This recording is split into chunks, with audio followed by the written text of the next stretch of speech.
12 жасқа толған балаларға арналған.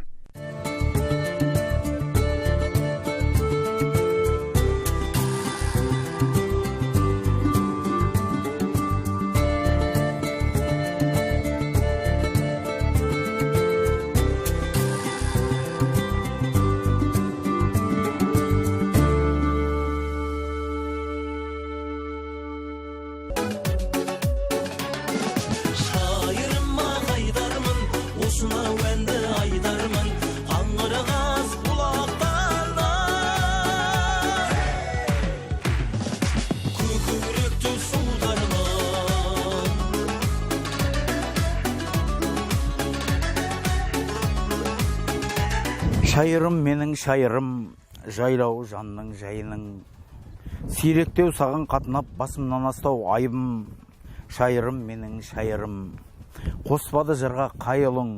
Сағындым бұлақ сарынын, сағындым шынар қайыңын. Армысыз көрермен, эфирде мен туған ауыл. Өздеріңіз жаңа ғана оқылған өлеңнен қай ауылда тұрғанымызды тұспалдап қалған шығарсыздар. Біз Маңғыстау ауданы қарасты Шайыр ауылында тұрмыз. Қасымда балалар жазушысы, сазгер Ерекен Қорабаев ағамыз. Рахмет. Ерекен ағам осы ауылда өскен. Біздің мына Шайырды Маңғыстаудың Швейцариясы деп жатады ғой. Менің енді жаңа айттым ғой, әркімнің туған жері өзіне Мысыр шаһары дейді. Әр құрбақа өзінің батпағы дейді, батпағын мақтайды дейді. Бұл жөнінде мақалдар көп. Ал менің ойымша Швейцария ойнап қалады біздің Маңғыстаудың Шайырының қасында. Ой, тамаша. Мен себебі осы мына Қаратаудың тауынан басқа дым көрмейді. Тауда қой жайып, мына тауда балалығым өткен міне. Түгел осы таудың сайтасының бәрін жатқа білемін мен. Бұл ауылда менің достарым көп. Бұл ауылда менімен жаңа бір Бердіхан Әлменнің қабырында бар ғой, 27 композитор ақын өскен деп. Соның енді ең төмені мен осы ауылдағы. Иә, өзіңіздің бір өлеңіңіз де бар, иә? Бесіктегі баласына дейін өнерден еншісін алып қойған деген. Рас қой? Рас. Оны біз жаңағы бір мен көрген жерде айтып жүремін, біреулер концертке дайындалып жатады ғой, барып бірге жерлерінде. Жаңағы біреуден бастықтан сұрап алып бір әншілерді. Бізде ондай дейтін жоқ Шайырда. Көшеден ұстап алады да концертті қоя береміз. Сосын біздің ауылда бір не бар. Мысалы баласы ер жетеді ғой. Соны біреулер айтып жатады басқа жақта. Ой, баласы шыбыртқа ілініп қалыпты деп.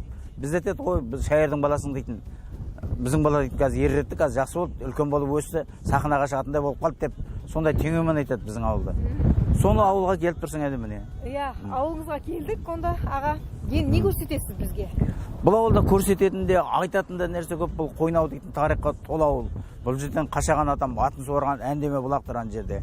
Мұн жерде анау тон жерде Сарой деген Жылгелді Адайдың жеті қайқысының бірі Медет Жылгелдінің қыстауы болған ан жерде.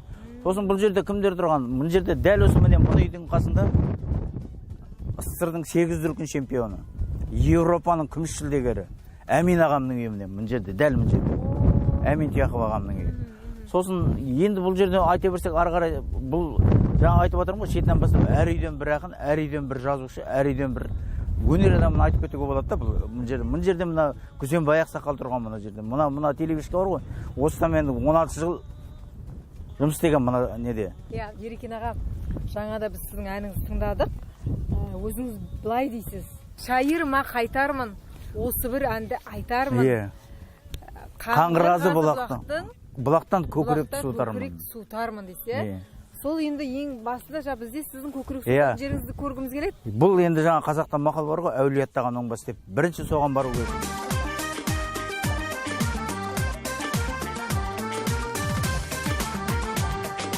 Айналайын Қаратау, ей, құрағыңнан ай, қанып іштім таптаза бұлағыңнан ай. Қаңғырғазы бұлақ. Бұлақтың аталуы ана жердегі әулиемен. Қаңғырғазы әулиемен. Бір болып тұр, иә? Жоқ. Бұл бұлақтың құрамы, бұл қасиетті бұлақ. Бұның құрамында адамға керекті минералдың 90% бар.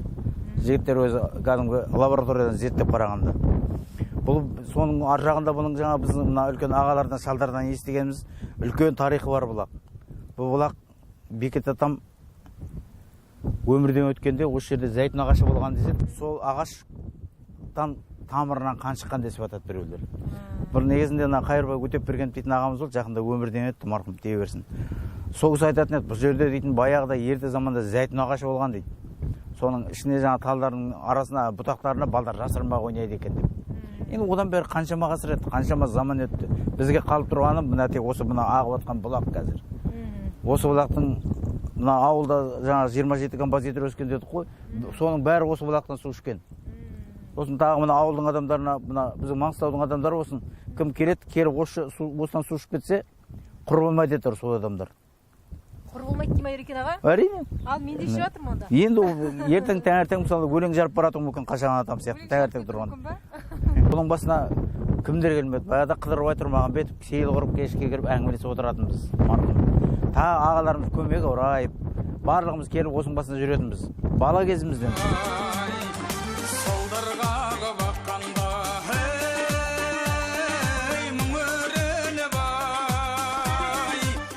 Қаңғырғазы бұлағы Шайыр ауылының қақ ортасында ағып жатыр. Бекет атамыздың өмірден өткен жылмен есептейтін болсақ, бұл бұлақтың өзіне де 3 ғасырға жуық уақыт болған екен. Тоқтаусыз ағып жатыр.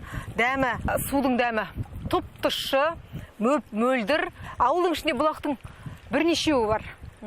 Барлығы осы Қаранғазы бұлағындай үлкен емес, бірақ ауылдың ішінде әр жерден тесіп шығып ағып жатыр. Шайырдың бір ерекшелігі де осы қара жерден тесіп шығып жатқан бұлақтарында деседі.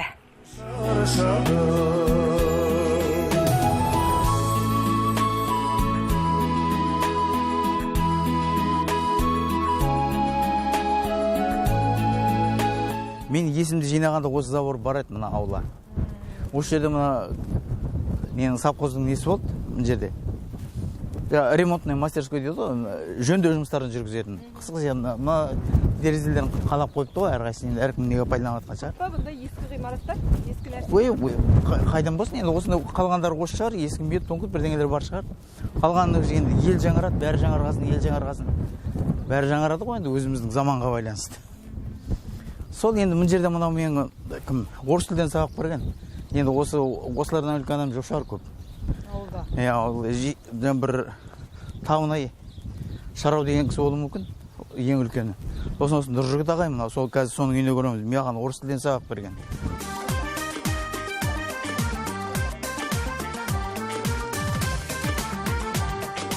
Айналайын Қаратау,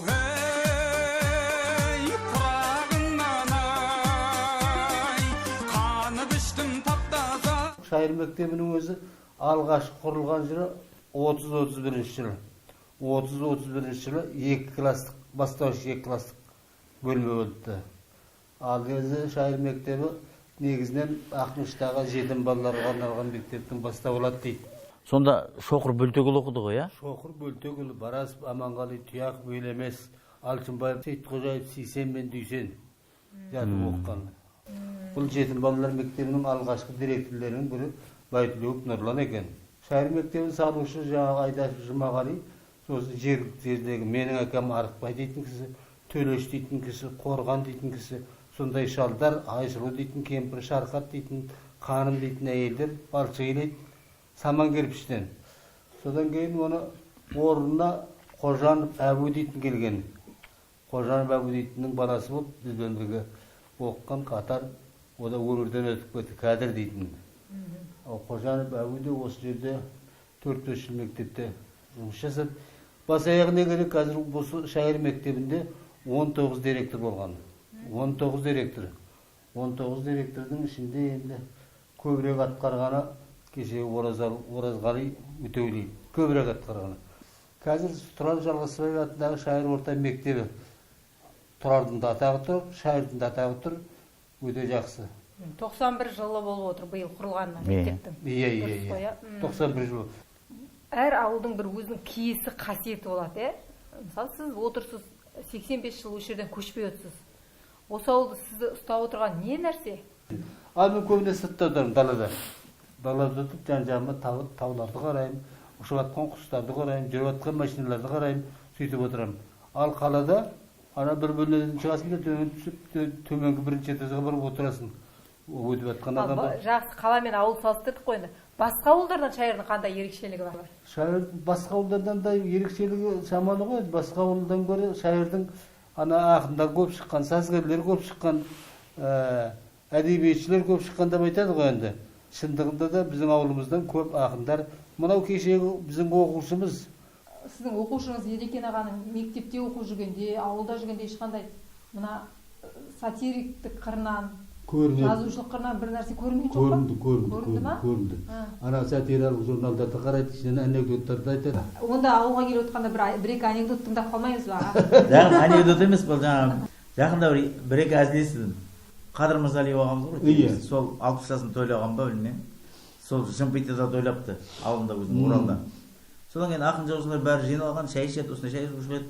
Бір-екі күн ұзақта болып кеткен шаршайды ғой, ауылға айтады. Діңкелер құрып, неде самолет тосса, бір композитор жігіт келді. Олықбек Естелбет келіпті. Қазіргі жазушылар одағының төрағасына. Одағамен бір ән шығарып едім, соған сөз жазып беріңізші. Ақын ғой енді анау. Діңкесі құрып тойдан шаршап отқан адам өлеңді қайдан шығарсын? Бірақ енді шығармаймын деп айтуға болмайды. Бірдеңе құтылып кету керек қой. Қой, Маратжан ұят болар мына. Артымызда Қадекең отыр ғой. Қадекең отырғанда сөз бастамаймыз. Қадекеңе қарай не жіберіпті? Ананы ығыстырып. Ау келіп жіберіп бір кезде Қадекеңе келіп, Қадеке солай да солай. Мен бір ән шығардым, давай сөз керек деп. Қадекең енді бір нервісі жай адам ғой. Қандай ән депті? Анау өсігінгі бір мына адамға бір ұнамсыздау нелер бар ғой, әуендер. Соның әуенімен лә-лә-лә әннің әуенін айтып берген ау деймін. Қадекең ойланып отырып алып айтады. Мынаған сөздің қажеті жоқ, осылай айта берсең қайтады. Сол бір естіген, сол Қызылордаға барды дейді. Оны маған бауыржан Халилұлы дейтін жігіт айтады. Ода осындай Қадекең бір құрдасының үйіне барған сияқты. Оған құрдас айтатын, ойпырмай немерем бар, сізден аумайды. Шашы да сіздікіндей, бойы да сіздікіндей, бірақ ана тұмсығы сіздік ұқсап салбырап атқан жоқ депті. Тұмсығы нормально сіздік ұқсап салбырап тұрған жоқ депті. Сонда Қадекең айтады дейді, ой саспа, ертең өмірдің өзі салбыратады ғой дейді. Тұмсығын ба? Сол екі бір, айта берсе көп қой, кішкене бір ана ұлы адамдардың өмірін алып айтып отқаным ол. Қойкезекке барғаныңызды айтыңызшы. Қойкезекке баяғы сіздің айтатыныңызды айтып күлдіріп отыр едім. Шайыр топырағында осы мына мұғалім ауылда Қойкезекке ең бірінші барған мен деп. Сонда сіз айтыпсыз сабақта, мектепте. Жалпы бүгін бірінші рет Ерекең кетті Қойкезекке. Кедерді ескертіп кетті. Жуынды, пуынды, жем дегенді көрсетпең деп айтты ертең. Тойғызып келем қойды деген ғой. Қой тойып келеді ертең.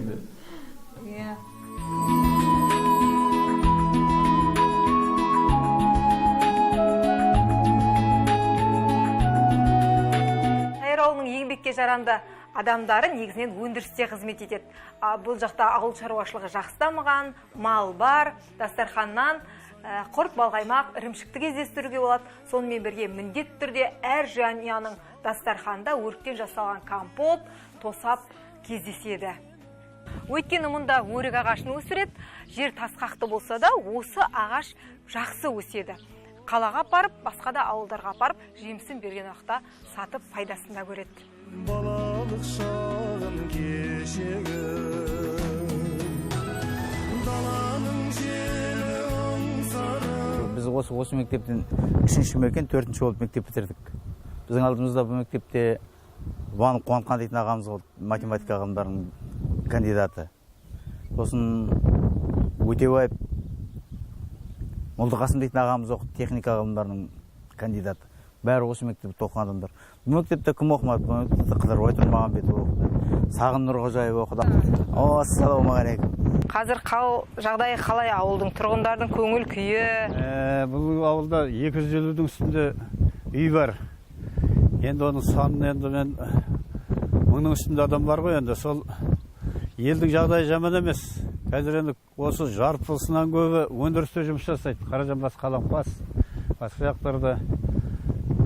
Ауыл енді мына көгал ағаш өсірілген, әр үйдің айналасында осындай мынандай өрік ағаштар, алма ағаштары бар. Шайырдың алма бағы деген бар мына бетте. Қазір енді ол алма бақтың енді су болмай қалып сол жағдайы нашарлау. Қайтадан соң қалпына келтіруге жұмыстанып жатырмыз. Халықтың жағдайы жақсы қазір. Ана жылдары 90 жаңа жылда жаңа тәуелсіздік алып бастаған уақытта мал азайып, халық жан жаққа көшіп, сондай бір жағдай болды енді. Қазір енді осы көшуде тоқтады. Халықтың саны өсіп келе жатыр. мал да өсіп келе жатыр. Мал бас адам енді мал жаның аман ба деп амандасамыз ол қазақ болғаннан кейін. Мал басымыз өсіп, сол жағдайымыз жақсы қазір. Мектеп, балабақша барлығы бар. Бәрі де жұмыс жасап тұр. Балабақша, бүгіт бар, дом культура, мына мәдениети жұмыс жасап тұр. Негізінде мағынасы құнарлы деген мағына білдіреді шайыр деген. Сондықтан да ол ақын да шыққан, батыр да шыққан.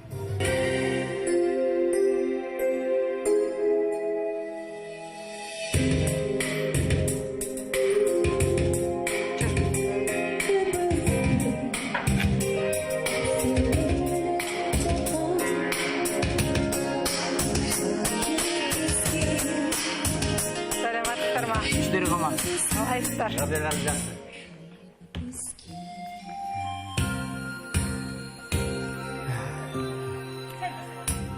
Біз Шайыр ауылының мәдениет үйіне келдік. Бұл жерде қазір халықты жинап, карантин шараларға байланысты концерт қойылмайды екен. Дегенмен онлайн концерттер әлі қойылып жатыр екен, Еркен аға. Сіз мана бір сөзіңіз айтып едіңіз, Шайырда күні-түні ән салып жатады деп. Рас екен? Иә. Құр болмайды бұл. Теріскейдің несі сияқты. Теріскей құр болмайды қонақтардан дейтін бірі шәмшінің. Осы кезінде кеңес үкіметінің кезінде ең үлкен мәдениет үйлерінің бірі болды да, мына жан-жақтың үлкен жерлерден келген концерттердің бәрі осы араға келетін еді. Бұл жерде біз атақты Сәбира Майханова апайды көрдік. Ана жер анасың деп дәл осы сахнада қойды. Құман Тастанбеков ойнады, марқұм. Сосын қазір тірілерден Асанәлі Әшімов. Соның бәрі осы Шайырдың мына интернаттың ішінде, ескі интернатта солар бір апта жатып, труппа келіп. Мұхтар Әуезов атындағы драма театр бір апта жатып Шайырда спектакль болған. Соның артынан бұл жерде кім келді? Тағы да Құрманғазы атындағы оркестр келді. Құрманғазы атындағы оркестрдің дирижері осы мына мен сен отырған жерде отырды. Шамон Қажығалиев дейтін ағамыз. Сонысын Торғайдың спектакльдерге жаңа нелер, әртүрлі драматургтар, Тахауи Ақлановтың, Қалтай Мұхамеджановтың солардың спектакльдерін қойды.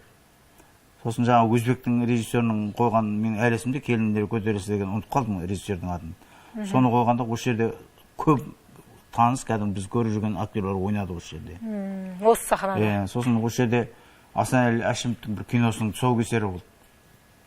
Ол енді әріректе, одан кейін бері жақтың жайлап өсіп келе берсек, өзімізге қарай жайлап жылжысақ, бұл жерде мына сахнада, дәл осы сахнада халық театрын ойнап, жігіттер, ішінде мен ойнадым, мына Нұрияда ойнады.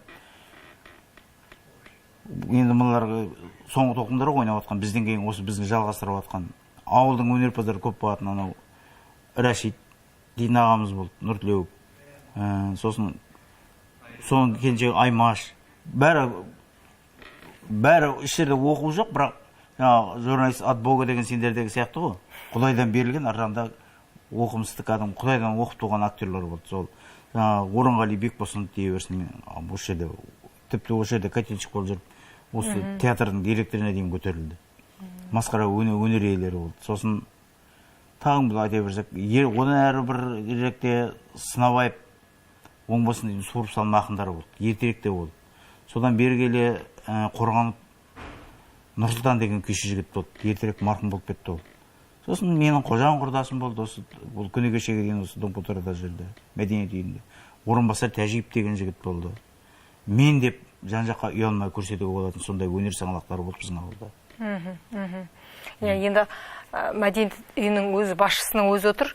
Осы кісіден қазіргі жағдайды сұрайық. Еркен аға, сіз осыған дейінгінің барлығын айтып отырсыз ғой енді. Қазір жағдайы қалай өнердің? Ол 27 композитор шыққан ауылдан тағы композиторлар шыға ма? Бұл Шайырдан көптеген өнерпаздар шыққан. Ол қасиет осы Шайырдың суымен, топырағымен берілген деп айтса болады.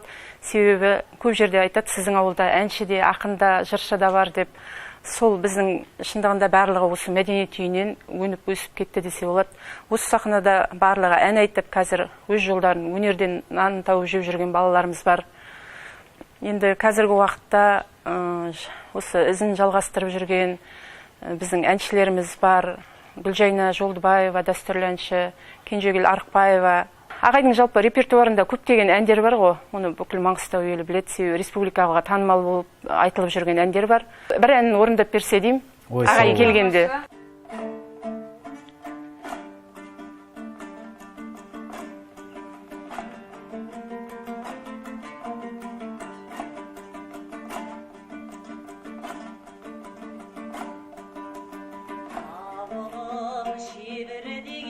шалғайым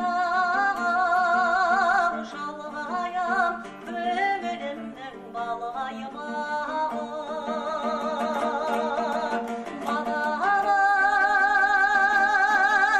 жастық өткен ауылым ай жаныма оралғаным қайда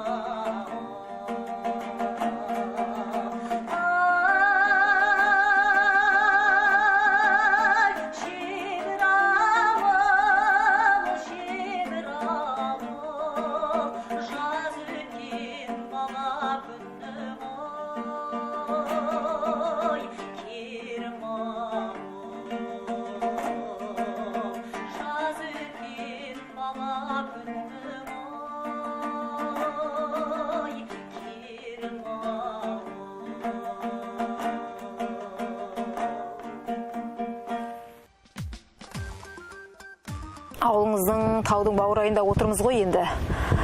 Сіздің бір өлеңіңізде біздің ауыл жағалай тепсенеді, тепсен исін көңілім көксереді деген жолдар бар. Сол тепсен, осы тепсен ғой, Иә, осы тепсен деп жүргеніміз осы манадан бергі. Жаңа әндегі айтылғанда екі жолдар. Бұл әуелден әндерді кездестіру, халық әндерінде бар ана. Кімнің Досымжан Таңатаровтың айтатыны құралай отырсын жайды сұрамай, айдап салдым жылқымды тепсен жерге. Сендей адам табылмас, ексемдей жерге құралайды. Соны айтып жүрген осы тепсеннің бәрі, сол мана тепсен. Біз бала күнімізде осы тепсенде жатып доп ойнайтын біз. Тон жақта жатып, соны қашпада ойнап, соны ескі интернаттың қасында интернаттың балалары алқасы екі бетінен жатып алып, емтиханға сабаққа дайындалатын еді. Осының үстіне. Кілемнің қажеті жоқ, жата бересің, өзі алға алып, жақсы. Жазда салқын болады, қыста келмейсің ғой, дұрыс. Қозылағың жаясың осы жерге. Сол тепсен дейтін осы біздің ауылдың бағана бір байлығы. Қозылақ жайылатын жерге.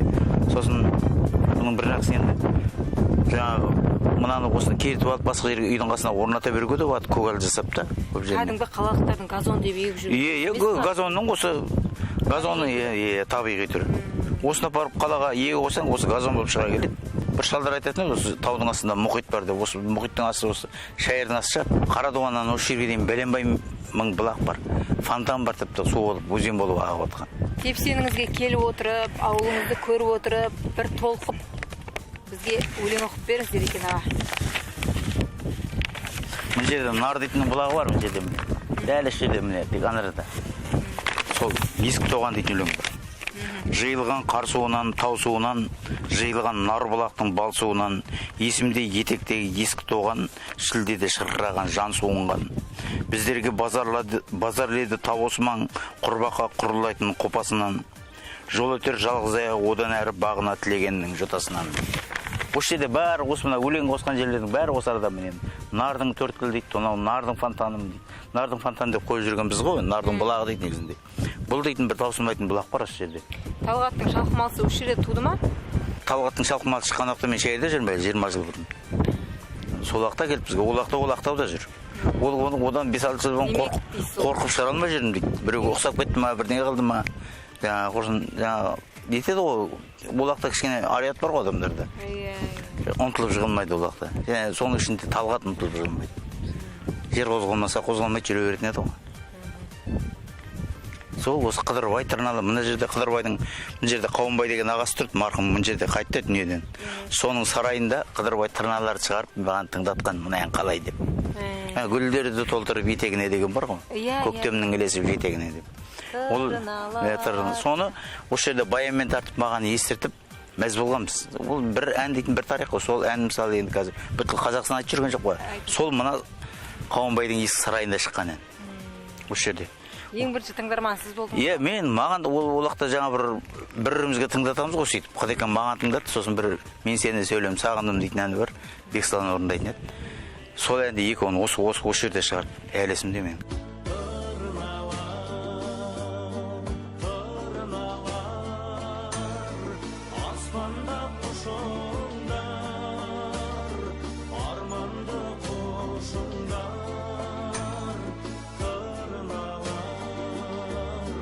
Ерекен аға, ауылдан 2-3 шақырым ғана жол жүріп келіп тұрмыз ғой, енді сіз Саройға келіп тұрсыз бізді, иә? Бұл жерде бір тарихи орын деп есептейсіз. Солай ма?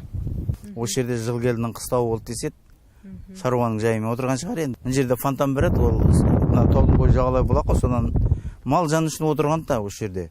Сосын тонау 40 кесірі ол Қашекемнің мәңгі қоныс тапқан жері, мәңгілік бақиғат барған жері. Ассалаумағалейкумдер. Ал Еркен аға. Саламатсыздар ма? Қош келдіңіздер ауылға. Сау болдыңыз. Не хабар? Іштерің аман ғой? Аманшылық, ауылдамыз. Ал жол болсын, қайда барасың? Ой, ауыл арасы сол. Жүрген. Екі ауылдың арасы жол қылып. Ал енді сен ақын керек деп едің ғой, міне? Тағы ма жолдан ұстап аламыз деп едіңіз бана? Айттым ғой, шәһәрдің үлі көшеден ұстап айта бересің деп келген адам. Оқышы бір өлеңді өзің кәдімгі. Беріктен оқы, өзіңнен оқы айтып. Онда дәл қазір есіме түспей тұр енді. Берік ағамыздың өлеңін оқып тұрайын. Жолатпағың келсегер жаныңа кір, табиғаттың көркіне табына біл. Шайыр деген ауыл бар Маңғыстаудың, сұлулығын айқындар тағы да бір. Шайырға кел, шағында бағы піскен, бір ғанибет суынан қанып ішкен, күре жолға көз тіккен кейуанадай, сандықтасым қарсалар сағынышпен. Тас бұлағы, танымсыз шертеді өлең, таңмен бірге оянып, ертеменен ауыл жатар, Қаратау құшағында ару қыздай әкеге еркелеген. Күмбезіне шағылтып таң қарайды, отпан тауым алыстан паң қарайды. Жарқын жандар алдыңнан құшақ жаяр, жақынсың ба, жатсың ба таңдамайды.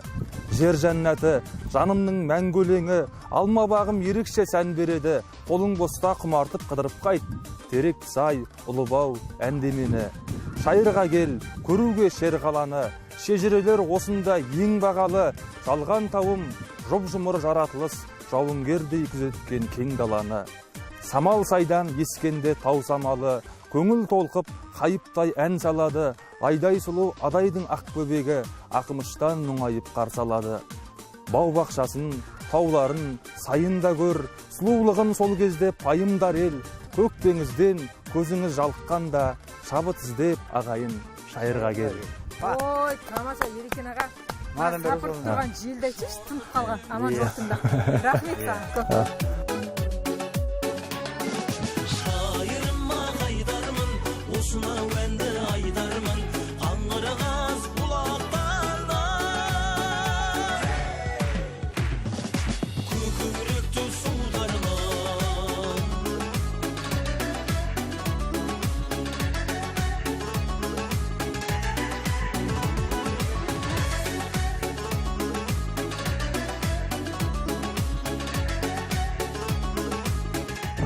Алдындері, біздің ауылға көрдің, жақсыны көрмек үшін деген, жаңа бір елдің аузына тастамай жүрген ауыл ғой бұл. Біздің ауыл деп жаңа енді бір менің кішкентайымна бір кішкентайлау деңгейімді көп көтеріп, елге ерекше көрсетіп басқан. Рахмет, елдің жақсыларымен кездестік, ағалармен кездестік, барымызды айттық. Соған риза боласың. Біздің ауыл осы енді өзің көрген. Ерекен аға, ауылымыз өте әдемі екен, тамаша тарихы бар екен. Көп-көп рахмет айтамыз. Ауылыңыздың түтіні түсі ұша берсін, ауылыңыз кеңейіп өсе берсін.